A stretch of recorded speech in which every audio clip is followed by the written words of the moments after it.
Hey everybody, it's Matt with The Easy Life, and today we're going to be changing the alternator on my 2002 Ford F-150. So let's get to it. First thing we got to do is remove the air box, but only up to about this point right here.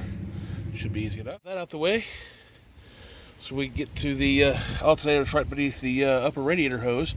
But before we do anything to that, we're going to unhook the battery. So we got the belt off by using a 1/2-inch ratchet and a cheater bar to pull the tensioner pulley and release the belt enough to get it off the alternator. Getting it back on is going to be a pain, but we'll worry about that when the time comes. Now we got to undo a couple bolts at the bottom, and we want to pull this baby right out and undo the electrical plugs that are up top. Pull the alternator out.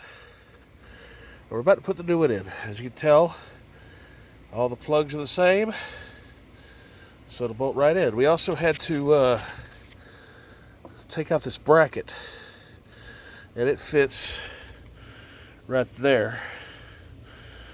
So we got to make sure that goes back in, because it bolts it to the intake manifold right there. So let's get that back in there. New alternator in, belt on.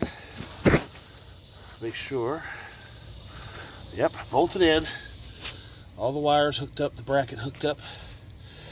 Now, let's put all this back together and see if she'll crank. Everything's hooked back up, batteries hooked back up, the air box is hooked back up, everything's hooked back up. Now it's time to see if it'll crank. Yes, folks, she's running. Had to jump her off, but she's running. Thanks for coming along.